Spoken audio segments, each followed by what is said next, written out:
Good evening. The city of Minneapolis is a powder keg tonight as tensions continue to mount following the fatal shooting of a nurse by federal immigration officers. Massive protests have erupted, and Minnesota's governor has deployed the National Guard. In a dramatic move to quell the unrest, President Donald Trump has intervened, replacing the top immigration and customs enforcement official in the state and dispatching a controversial figure known as the border Tsar to take control. The crisis began when officials from the Immigration and Customs Enforcement Agency, or ICE, tragically shot and killed nurse Alex Pretti. This incident has ignited widespread condemnation and escalating protests from critics of the agency. To further complicate matters, it's not the first such incident. Just 2.5 weeks prior, Renee Good was also shot and killed by immigration and customs enforcement officers in Minnesota. In response to the volatile situation and growing criticism, U.S. President Donald Trump has ordered the removal of Gregory Bovino, the controversial Border Protection Commander, who also led the immigration and customs enforcement troops in Minnesota. Bovino, who repeatedly appeared in public wearing a coat reminiscent of a German Wehrmacht M40 field coat from the Nazi era, had become a lightning rod for controversy. He further inflamed public anger by attempting to justify Pretti's shooting in a CNN interview, despite live video evidence that clearly contradicted his account. A government spokesperson has since stated that Bovino's departure was a joint decision, and President Trump's press secretary Caroline Leavitt clarified that Bovino has not been relieved of his duties entirely, stating he remains a central part of Trump's team and a great American. However, for now, he and some of his officers are leaving Minnesota. Stepping into this highly charged environment is Tom Homan, the man President Trump has sent to oversee the immigration and customs enforcement mission in Minnesota.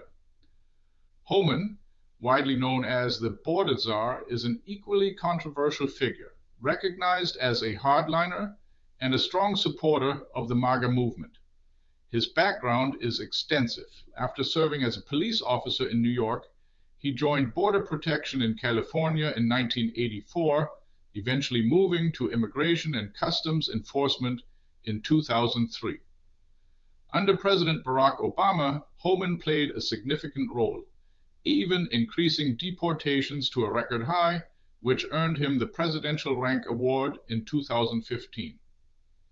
Homan's influence grew further under President Trump, where he became central to the administration's aggressive policy against undocumented immigrants.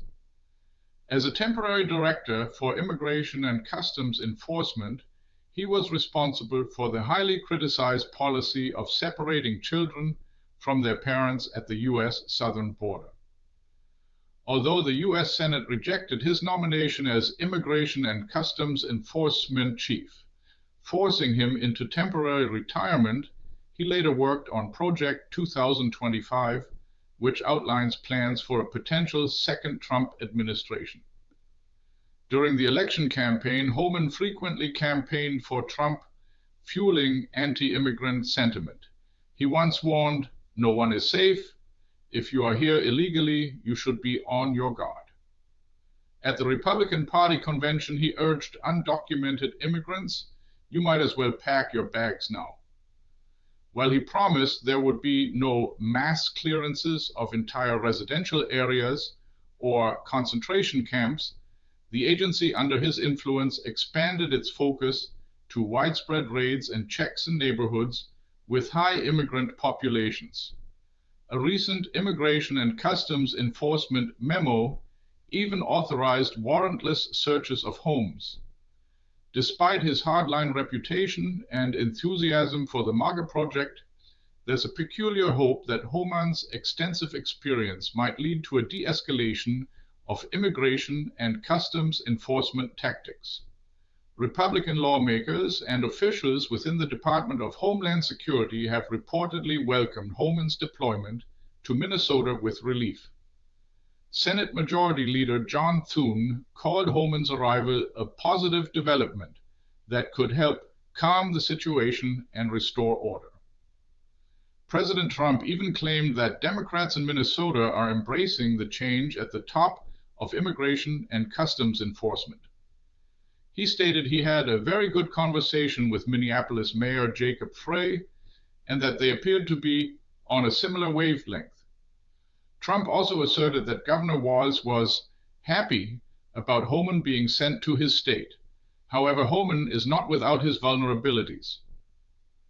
In 2024, the New York Times revealed that Federal Bureau of Investigation agents had filmed him accepting $50,000 in bribe money to assist in securing government contracts. While the investigation was dropped when Trump took office, the allegations remain. Furthermore, an apparent power struggle is reportedly ongoing within the Department of Homeland Security between Homan and Secretary Kristi Noem. Trump's press secretary explained that Secretary Noem is currently preoccupied with disaster relief for a winter storm in the eastern part of the country, while Homan is in a unique position to drop everything and travel to Minnesota. The situation in Minneapolis remains delicate, as a highly controversial figure is now charged with bringing order to a deeply volatile situation.